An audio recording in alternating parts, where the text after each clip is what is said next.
And we're good to go. Hello, everyone. Welcome to week 10 of the xAPI cohort. Today, we have a treat. We have two presenters, and we're going to talk about xAPI in practice. We're going to have some case studies on that. But before we begin, I just want to remind you about the xAPI party. The submissions are actually due tomorrow. And I'm going to drop a link there in chat. So please, if you are working on a project, you want to share, you want to be part of that party, please fill out that survey form so we can get you in there, because we would love to see what you've been creating over the cohort days here. And then, of course, if you are not a guild member and you're participating in the xAPI cohort, we strongly encourage you to become a guild member. Membership is absolutely free, and you will have access to a number of resources, and you will receive discounts on our face-to-face conferences and have a lot of good professional development really at your fingertips. So go ahead and join today. There's a link in the chat there. And then today we have, like I said, two presenters. We have Wendy Morgan and we have Sarah Mercier, and they're going to give us their case studies. And we're going to begin with Sarah, and I'm going to just stop sharing here, and Sarah's going to begin sharing. Hi, everybody. Let me pop this up real quick. I hope everybody's doing good today.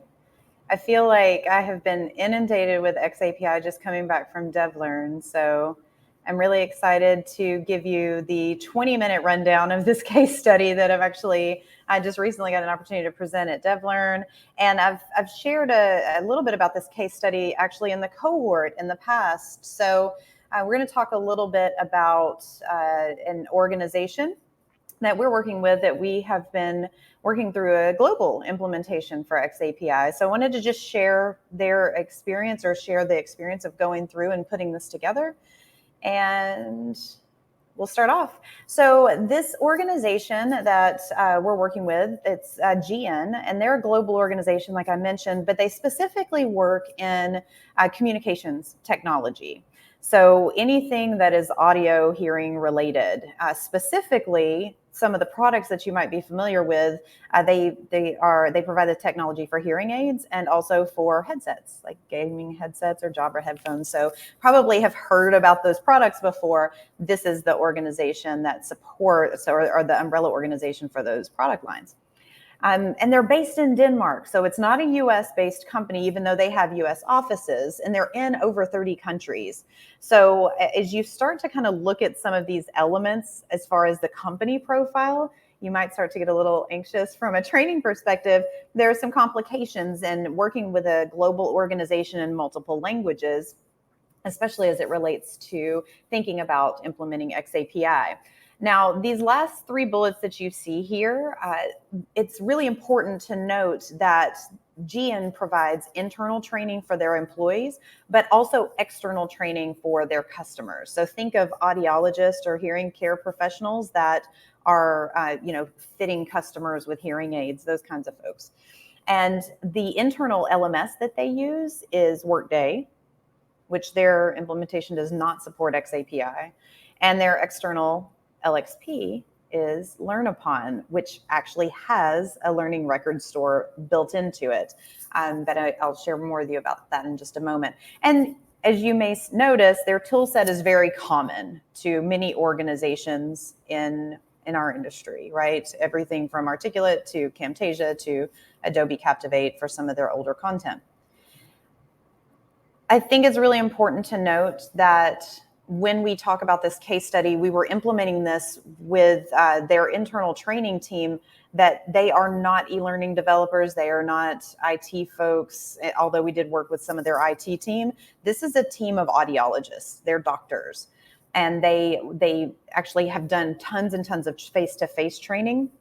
So they are not going to be familiar with all of our lingo and our jargon. So it's something that just to kind of keep in mind when we were implementing xAPI for them. It was a very, very beginner audience, or this team, if you will. So these are the steps that we followed for this implementation. We started with our data strategy, went into our technology assessment, LRS setup, profile, content and testing. I always tell people this is a good time to take a screenshot, because these are the steps that we walk through. And this is very high level, but these are the steps that we walk through for each of our xAPI implementations. So I'm going to walk through each step individually. We started off with data strategy, and data strategy, I would like for you to think about it because we only have 20 minutes here. Think about it for our purposes today as what questions do you have about how people interact with your training that you cannot answer right now? So if you think about that question, what are the things that you don't know right now? What are some of the things that you come up with? That's where data strategy starts. So this were the answers for this team for this implementation. And I'll give you just a moment to take a look at these. You'll notice on the left, you've got the data source, so where we identified that data might come from, and on the right would be the actual data we wanted to collect to answer questions.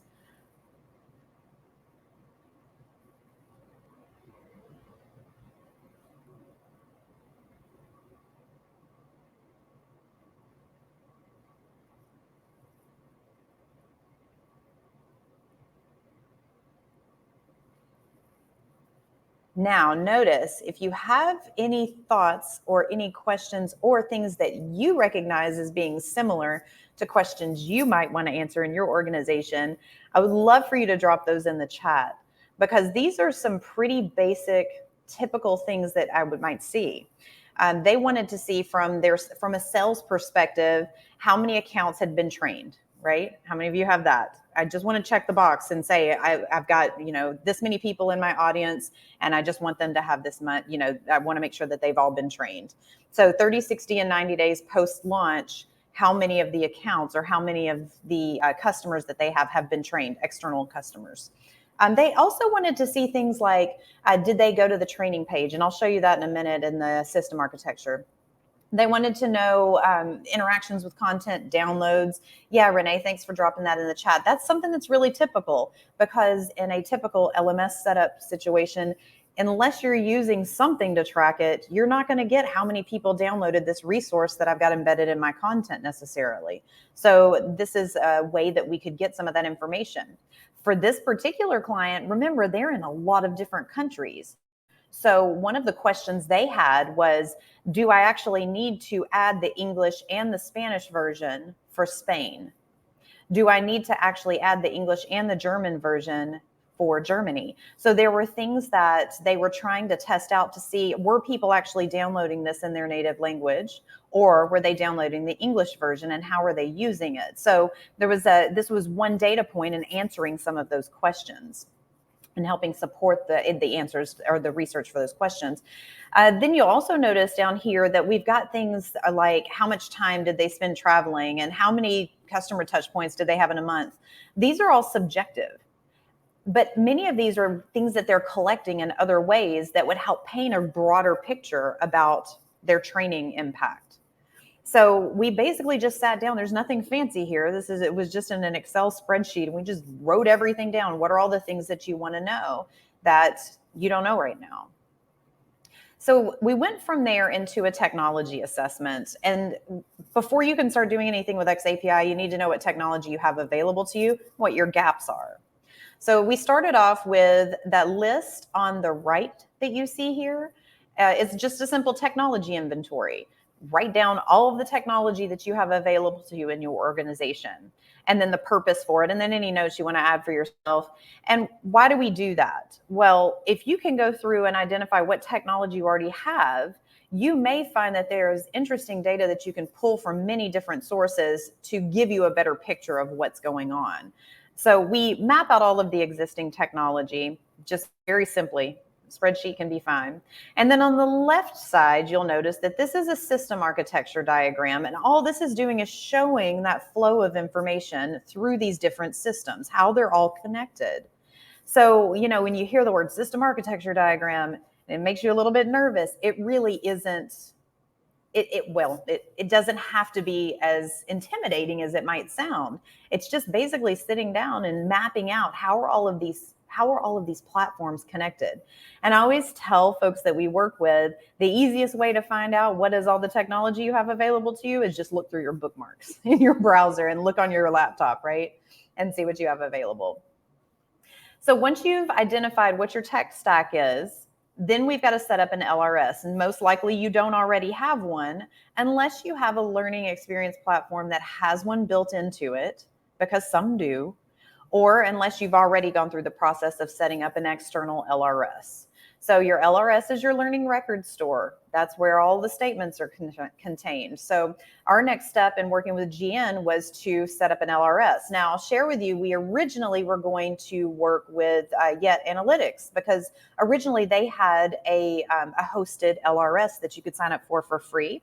And we were going to use that to test. But what happened is just a couple weeks before we were going to flip the switch, Yet pulled down their hosted version of their LRS. And so the thing that I'm excited to share with you about that is that because LRSs, because of working with xAPI, one of the benefits is interoperability. We switched LRSs in a matter of 20 minutes. All we had to do was change our endpoints and our credentials. So we were able to point that data to Veracity is what we switched to, because Veracity did have a hosted platform that we could use.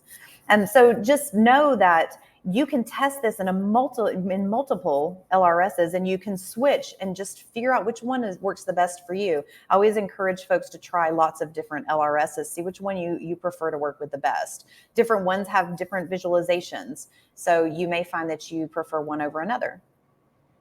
But for our test project, we ended up using Veracity's hosted version. And then our next step was the profile. Now, I want you to write this down somewhere. For those of you who are new to xAPI, this is extremely important, because what I notice people doing is they do a really good job of setting up their LRS and setting up their content to send statements, but maybe don't spend as much time on maybe the questions you want to have answered in data strategy and setting up your profile. Now, profiles can sound intimidating because community profiles require a lot of work, and it is very technical work. But the thing that I want to share with you is what I would recommend doing by way of a profile for your organization. And this is documenting what verbs you're using for consistency. So documenting your verbs, documenting your activities, how are you using this information? Now, if you're adding a bunch of custom statements, you need to make sure that you're documenting all of this out. Why? Well, let me give you an example. So this is an example content inventory that we had for GN, and you'll notice we added an xAPI profile tab to this. Now, I'll tell you, I'm going to give you this template later because we created a template for this. But the xAPI profile for GN was just literally an exercise of us writing down all of the verbs that we used in the content and then identifying what type of activities it's associated with. Now, some of these you'll notice are system generated. And that's because they use articulate tools that automatically send statements. And you notice that we documented in our profile don't use those. So we're avoiding using the word attempted and experienced and progressed because we know that those are going to be automatically sent. So rather than filtering things out or messing around with it for consistency, we just said don't use these because they're going to be system generated by articulate. But what we did is we filled all of these out. Like, here's the activity description, here are your statement extensions, here's your IRI. Now, if all of this sounds very Greek to you, there are existing profiles that you can access through the xAPI registry. You can access them on ADL's profile server, where you can see what are the IRIs that you need to have that are already associated with a verb. So it's got all the verbs. It's got the descriptions for how those verbs are consistently used in the industry. And for some of you, you may be working in a field where there is an industry-specific profile for you to work from. But no matter what, you have to make one of these for your own organization. Because if Sarah is always using the word played for a video, and someone else on my team is using the word played for an audio file, then we're going to have problems later, right? Because played could be the same as started, could be the same. You could use these verbs, the same verb, a lot of different ways. So you got to document them and make sure that everyone is using these in the same way. Let's see. Last step was content and testing. So once we had all of our foundation set up, we started to set up some content to send statements. Keep in mind, this xAPI journey for GN was their testing. We're literally just moving into rolling this out to our internal audience as well. So it's a lot of work. So the first thing that I wanted to share with you is kind of how that information flowed. This is very high level. So they were building content in Articulate. They had an LXP called Learn Upon. Some of you may be familiar with them, which actually has an LRS built into it. Now, what you need to know is that they could not have people sign directly into the learning platform. It had to go through a web interface that's hosted through a platform called Sitecore. So just think of it as a website that their salespeople could access and that their external audience could access. That Sitecore, it was just basically the face of the content, and using APIs, they were able to plug in Learn Upon content into Sitecore.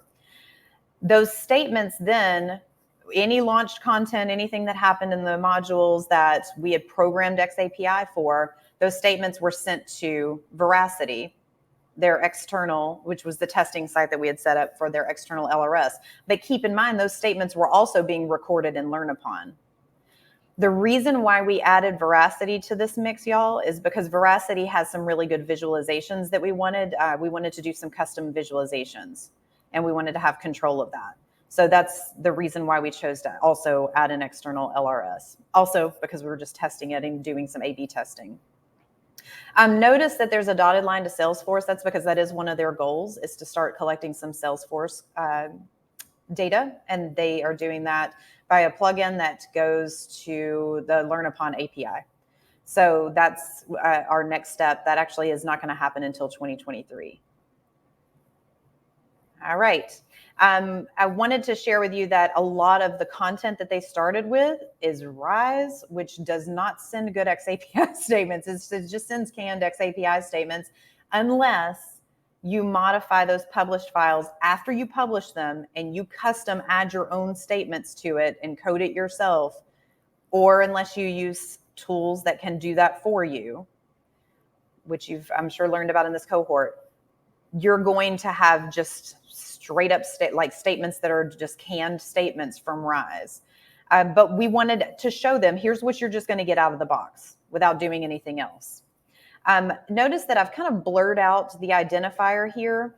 The reason why I wanted to share the identifier piece with you is because any of these RISE modules that were sending statements, they weren't sending the course name through. It was only sending the identifier through. So in order for us to match that back up with the name of the course for our visualizations, we had to keep track of all of those IDs with the names of the courses or the names of the modules. So I just want to let you know that I know, Amy. I just want to let you know that if you're using RISE and you're trying to get xAPI data out of it, there are a couple of different post-production things that you're either going to have to do. But if you just want to use out of the box and see what you get, you need to keep track of your IDs so you know what module is actually reporting that data back. And this, I just wanted to show you briefly. This is just the interface. This is what the actual learner interacts with. So in the background, there are these APIs. So the Learn Upon API is serving the content, and on the front end, and then it's also capturing those LRS, the statements in the LRS, both in Learn Upon and Veracity. Let's see. And yes, Josh, I have. And as a matter of fact, if there's anybody from Torrance Learning that's on the call, y'all might want to talk about xAPI. Okay, so for content and testing, this is the example that we got from it. So it pulled the actor from Learn Upon, because remember, that content was being hosted in Learn Upon. And then what you also have is below, you've got that you can see down in the object, you can see there's that blurred out activity ID that we would have to match back up to those modules so that we could do that reporting. So we had to work to build a visualization that had that ID and then name it something so that, you know, to all of the folks that cared about that data would be able to see where it was coming from.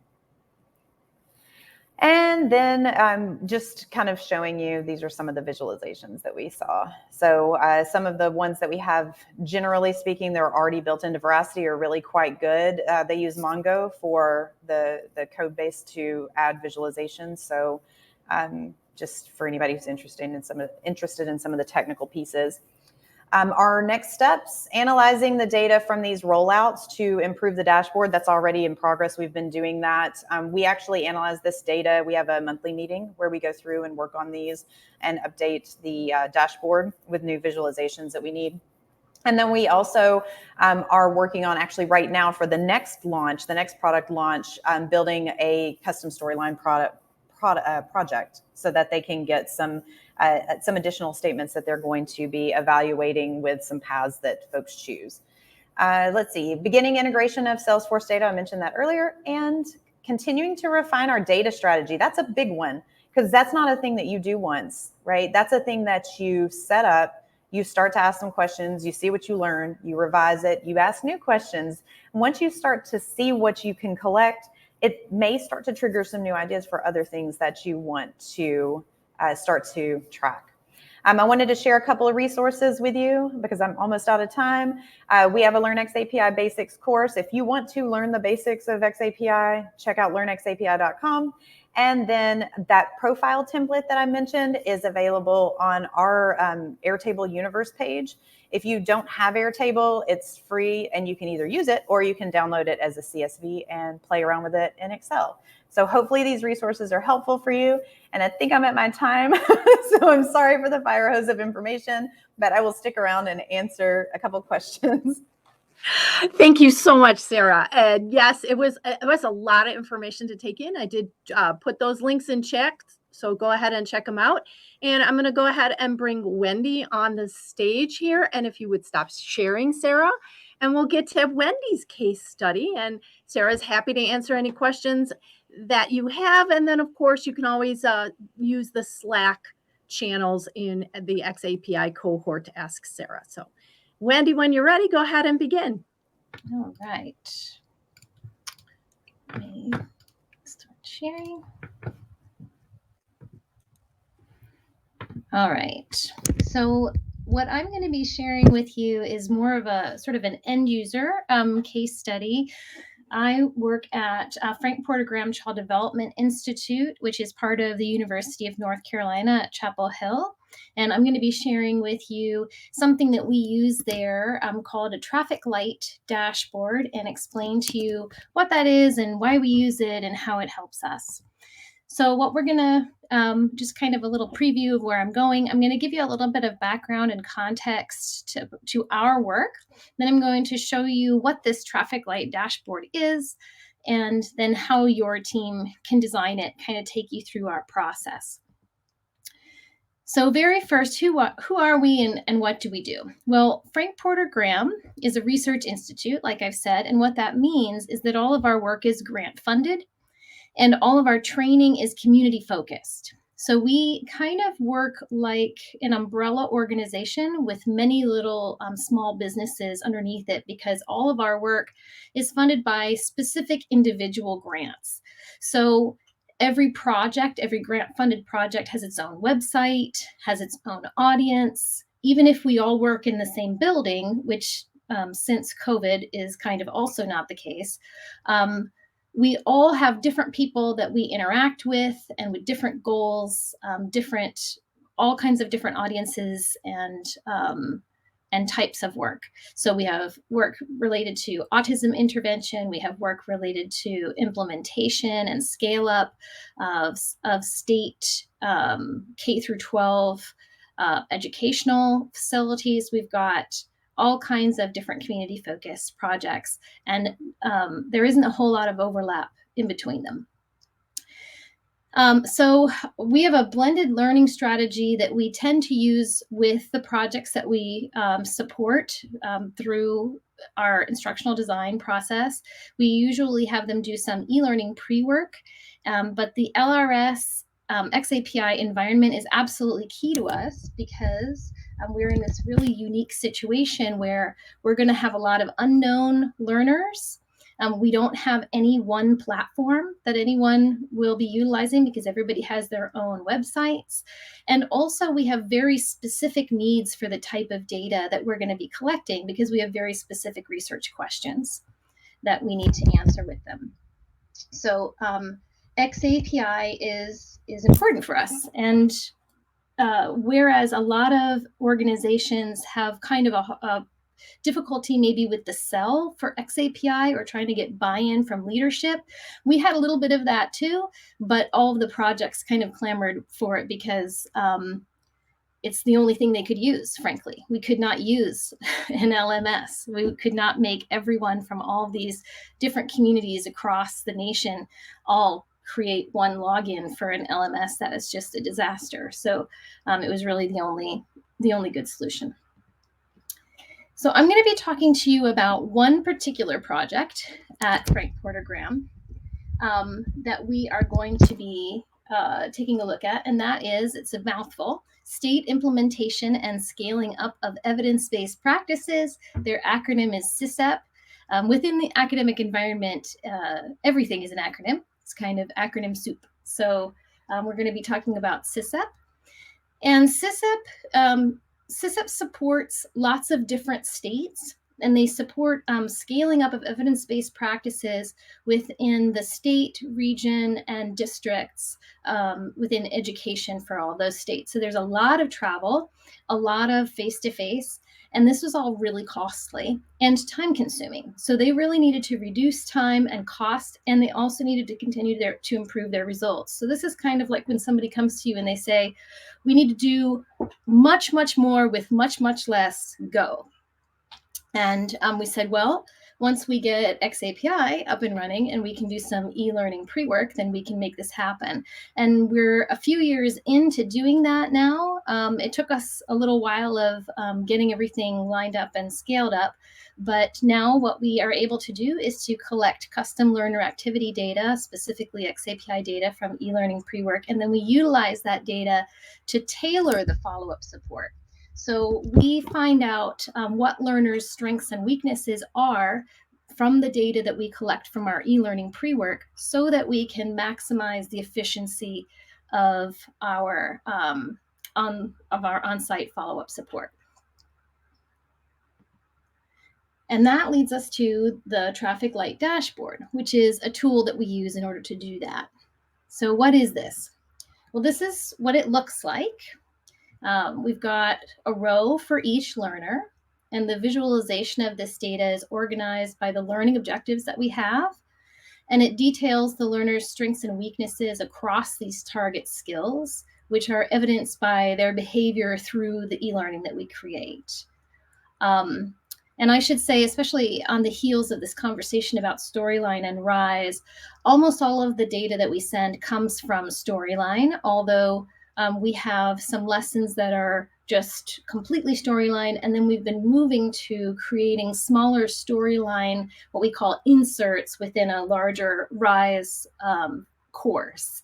So you can get a lot of the sort of easily produced didactic information, but then we also have these abilities or these opportunities to interact and actually try to apply the skill, and we send our data from that, and we do use xAPI.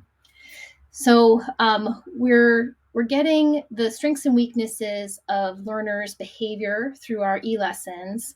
And then in the last row, we've got a group evaluation. So we actually have the ability to put in names or emails and to kind of create our own little subgroup from all of the data that we've collected. So we just get the users that we want, and it'll tell us the row for each user and then a row across the group, so that if you're going to go support this group, you know what the whole group looks like in terms of how they're functioning. Now, what you might notice is, why do we have a red light under a column with 3 yellow lights and 3 green lights? And that really just has to do with the rules that the subject matter experts for this project wanted, which was if it's not green for the group, it's red. So if they're supporting each individual, the yellow light mattered, but for the group, they just wanted to know we've got to cover this. So selecting any one of these lights actually produces what we call a drill down report. And that drill down report provides greater detail of how the learner met the learning objectives. So this is learning objective 4 administers a capacity assessment, and here are the details of how they performed within that interaction. And the design of each drill down is determined by the information that would be most useful to tailor the follow-up instructions. So we plan all of this with our subject matter experts before we spool it up. And then the traffic light data visualization tool allows coaches and instructors to use this robust personalized data that's captured through the asynchronous pre-work to personalize and tailor their synchronous support. So it's providing the kind of insight that allows them to make the best use of their time. What you're looking at right now is just a different design of a different drill down report.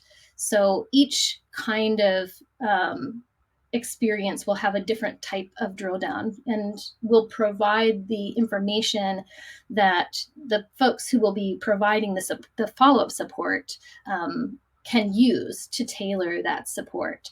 And the result is just more effective and efficient synchronous group work when they're providing that follow-up support. So I do want to pause before we start talking about how you can actually create this and ask if there are any questions. I'll take a look and see in the Q&A if there's anything. Any questions about our background or why we need xAPI, why we're utilizing it, how we're utilizing it, and what this traffic light dashboard is before I move on to how we do it.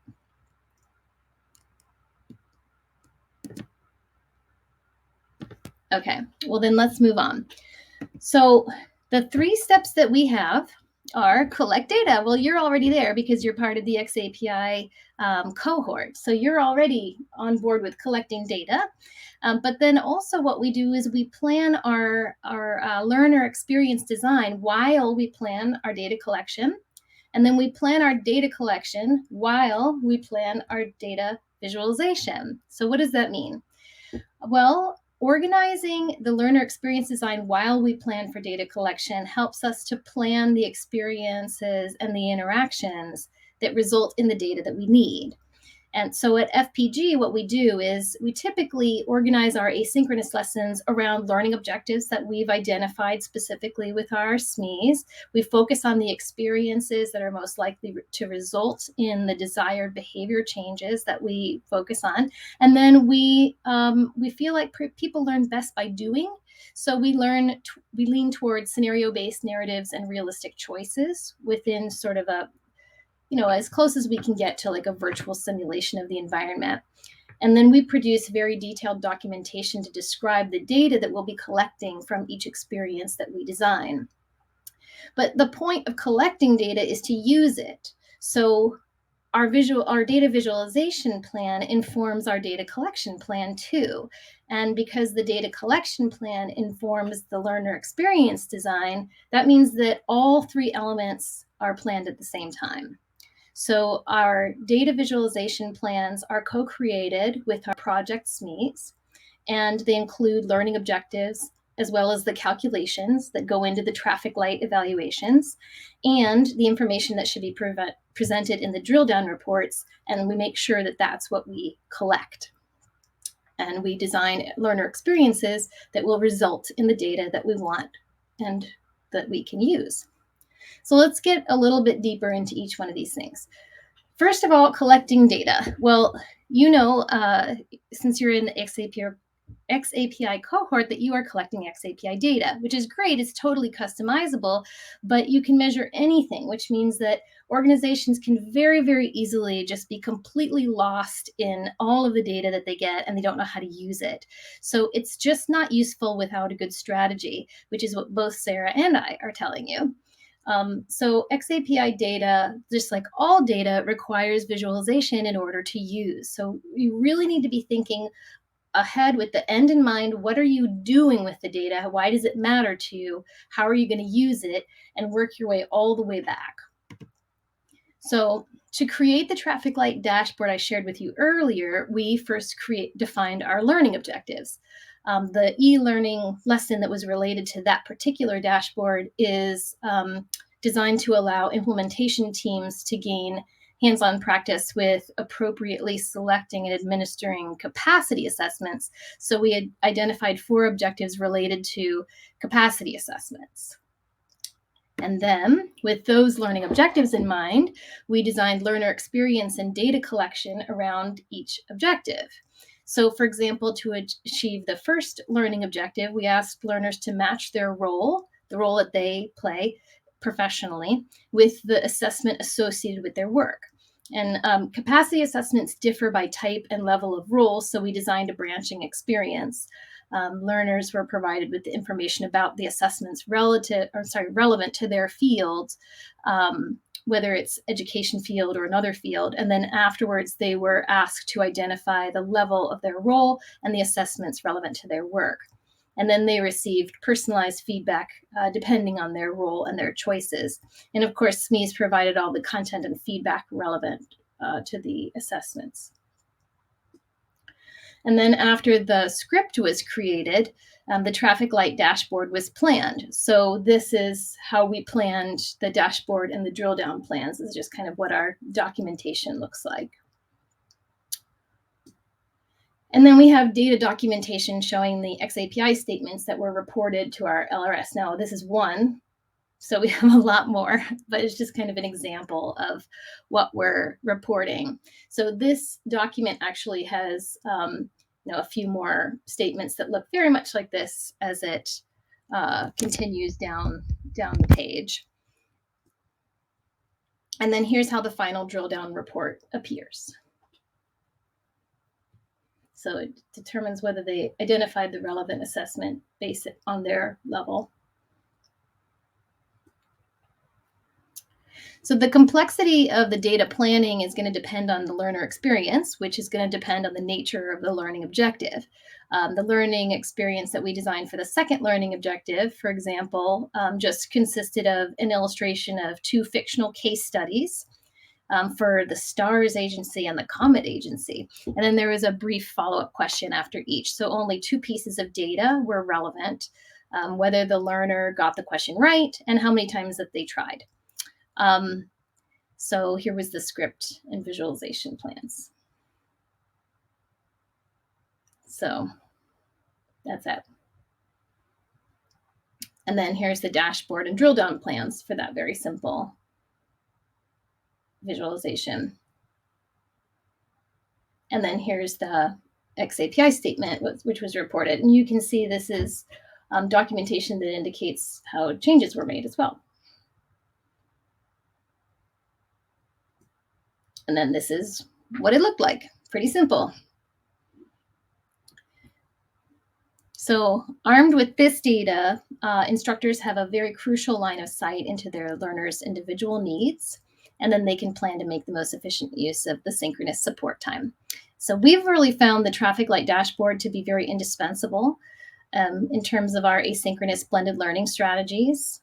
And by collecting learner activity data, I think you can design your own too. It's not a terribly complex concept. It's just data forward blended learning. And since you're already collecting xAPI statements, I feel like you're in a pretty good spot to do this yourself if you want to. It's I hope I do make it look easy. I feel like in hindsight it's kind of easy, but definitely along the way there were a lot of I will call them learning opportunities. So are there any questions or anything I can answer about what I've shared with you? It's a kind of more micro use case. And if you have questions specifically about how we reported xAPI or, I guess what I can say is we use a Veracity LRS as well. We have an on-premise Veracity So we can actually split it into, we have every project has technically its own LRS because we've split the on-premise sort of larger system into an LRS for every project so that we can create different rules and different visualizations for every project.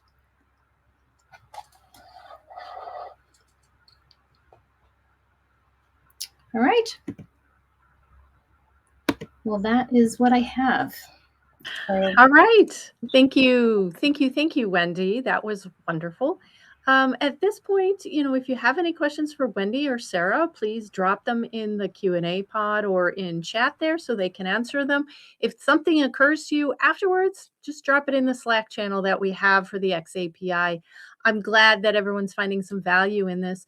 And we have a few minutes left. So if you have those questions, we'll be on the lookout for those. But I just want to give you this opportunity that if you've been working on an xAPI project and would like to share with us what you've been doing, I'd be happy to put you up on the stage and give us a little 2-minute description maybe of what you've been doing or how you would like some feedback from us. I've also dropped a link in chat for the xAPI party.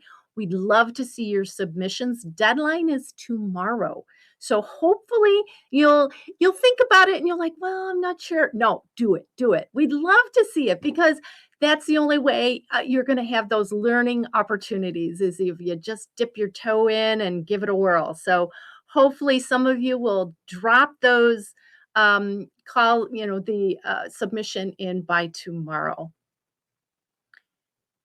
And I'm not seeing any other questions for anybody. Question about the next 2 weeks. Do teams have to sign up for that and how? That is a great question. I think we will figure, I'm not exactly sure how, but I will put something in the Slack channel later on and we will figure out how we'll get those demos signed up for the last 2 weeks.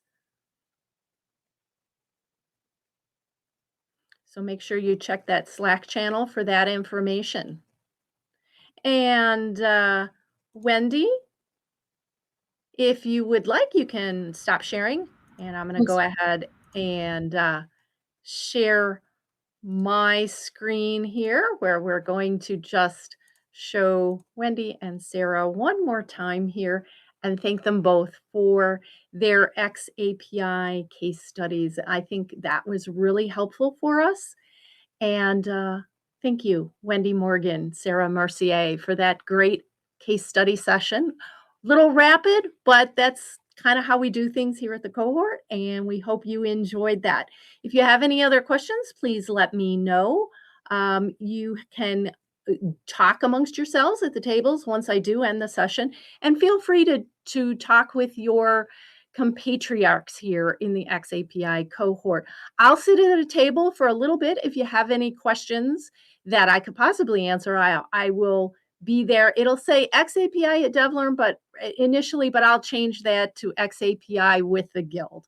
And with that, I am going to just end our session today and thank everybody for that wonderful session today. And see you next time, guys. Bye-bye.